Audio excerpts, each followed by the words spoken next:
நாளைக்கு நரேந்திர மோடி தூக்கிட்டு போய் இப்படி வச்சிருவாரு. அப்போ இப்படியா நின்று டொனால்ட் ட்ரம்ப் ஆள் காமிப்பீங்களா? அமெரிக்கா ஒரு நாட்டோட இறையாண்மையை கெடுக்கிறது. நீங்க துணை போகிறீங்களா? அமெரிக்கா அரசோட துணை அனுப்புறீங்களா? அமெரிக்காவே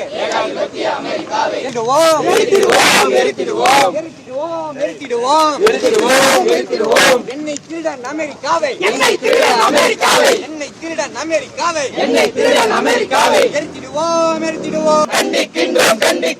அமெரிக்காவின் ஏகாதிபத்தியத்தை அமெரிக்காவின் நடவடித்தனத்தை இந்திய மாணவ சங்கம் கண்டிக்கின்றோம்.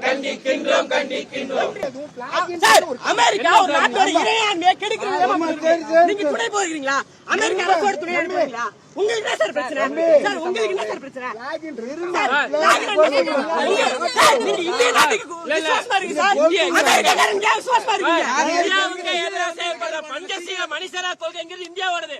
அதுக்கு எதிராக ஒரு நாடு செயல்படுது. அதை கண்டிச்சு நீங்க என்ன அமெரிக்காவுடைய சம்பளம் வாங்குறீங்க? டொனால்ட் ட்ரம்ப் கொடுக்குற சம்பளம் உங்களுக்கு சிஏல சேர்ந்துட்டீங்களா இல்ல ஸ்பெஷலா? அப்புறம் என்ன பேசிக்கிட்டு இருக்கீங்க? நியூயார்க்கு என்ன சம்பளம் தமிழ்நாடு காவல்துறை அமெரிக்கா கொடிதான். அமெரிக்கா நாட்டோட விசுவாசிங்க. அமெரிக்கா கொடிதான் உங்களுக்கு தெரியுமா? என்ன பேசிட்டு இருக்கீங்க நீங்க? சார் நீங்க என்ன சார் கொல்ல விடாதுன்றது? நாளைக்கு நரேந்திர மோடி தூக்கிட்டு போய் இப்படி வச்சிருவாரு. அப்போ இப்படியா நின்று டொனால்ட் ட்ரம்ப் ஆள் காமிப்பீங்களா? அப்புறம் நிக்கலஸ் மாதராவ் தூக்குனா உங்களுக்கு வந்து மோடி தூக்க மாட்டாரா? சொல்லுங்க. என்ன பேசி இன்னைக்கு காலையில தரமணி ஆபீஸ்ல போய் அரெஸ்ட் பண்றீங்க. நான் கேக்குறேன், இது என்ன நியாயம்? தமிழக காவல்துறை நடந்துக்கவங்களுக்கு அமெரிக்கால இருந்து அவார்டு கொடுக்க மாட்டாங்க.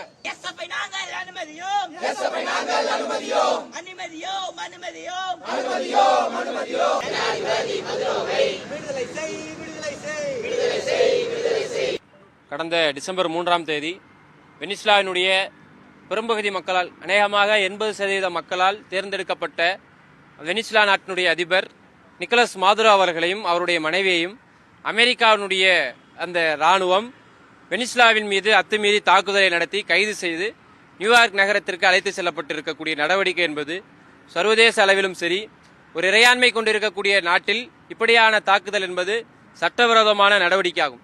இந்த நடவடிக்கையை மேற்கொண்டிருக்கக்கூடிய அமெரிக்கா, அதனுடைய அதிபர் டொனால்ட் ட்ரம்ப் அவர்கள் மிக மோசமான நடவடிக்கைகளை தொடர்ச்சியாக செய்து வருகிறார். உலக சமாதானத்திற்கு தான் வித்திட்டதாகவும் அதற்கு நோபல் பரிசு வேணும் என்று கேட்டிருக்கக்கூடிய டொனால்ட் ட்ரம்ப் அவர்கள் உலக அமைதியை சீர்குலைக்கக்கூடிய விதத்தில் தொடர்ச்சியான நடவடிக்கைகளை செய்து கொண்டிருக்கிறார்.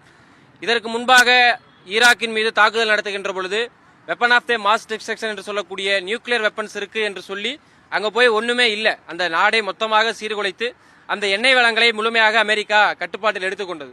அதுபோலயே உலகிலேயே அதிகமான அளவு, இன்னும் சொல்லப்போனால் சவுதி அரேபியாவை விட அதிகமான அளவு குரூடாயில் கொண்டிருக்கக்கூடிய ஒரு தேசமாக லத்தீன் அமெரிக்காவில் வெனிசுலா என்பது இருக்கிறது. அந்த நாட்டினுடைய எண்ணெய் வளங்கள் தேசியுடைமையாக்கப்பட்டிருக்கிறது. அந்த தேசியுடைமையாக்கப்பட்ட எண்ணெய் வளங்களை அபகரிக்கக்கூடிய நோக்கத்திற்காக மட்டுமே போதைப் பொருள் கடத்தலுக்கு அந்த நாட்டினுடைய அதிபர் துணை நிற்கிறார் என்ற பொய்யான குற்றச்சாட்டுகளை தெரிவித்து நிக்கலஸ் மாதுரோவை கைது செய்திருப்பது என்பது அமெரிக்கா செய்யக்கூடிய மிக முக்கியமான அடாவடித்தனமாகும். அவை இறையாண்மையின் மீது நம்பிக்கை கொண்டிருக்கக்கூடிய, ஒவ்வொரு நாட்டினுடைய இறையாண்மையை மதிக்க வேண்டும் என்கின்ற இந்தியாவினுடைய பஞ்சசீல மணிசேரா கொள்கையின் மீது ஏற்புடைய மாணவர்கள் என்கின்ற முறையில் இந்த நடவடிக்கையை நாங்கள் இந்தியா முழுவதும் இந்திய மாணவர் சங்கம் வன்மையாக கண்டிக்கிறோம். இதுல இந்தியாவை பொறுத்த வரைக்கும் நரேந்திர மோடியினுடைய தலைமையிலான இந்திய அரசு இதன் மீது டீப்பஸ்ட் கன்சர்ன் என்று சொல்லியிருக்கார்கள். டீப்பஸ்ட் கன்சர்ன் என்பதை விட ஸ்ட்ராங்லி கண்டம்ட் என்பதை தான் சொல்லியிருக்கணும். அப்ப இந்தியாவினுடைய அரசு என்பது அமெரிக்காவினுடைய ஸ்ட்ராட்டஜிக் பார்ட்னர் என்கின்ற முறையில் நடந்து கொள்ளக்கூடிய விதம் என்பது இந்தியாவினுடைய பஞ்சசீல மணிசேரா கொள்கை என்கின்ற இந்தியாவினுடைய கொள்கைக்கு எதிரானது. அது அமெரிக்காவினுடைய செயல்பாட்டிற்கு மோடி கள்ள மௌனம் சாதிப்பதற்கு சமமானது. அது மட்டுமல்ல, அமெரிக்காவினுடைய அதிபர் டொனால்ட் ட்ரம்ப் அவர்கள் நரேந்திர மோடி அவர்கள் என்னை குஷிப்படுத்த வேண்டும் சொல்லியிருக்காரு.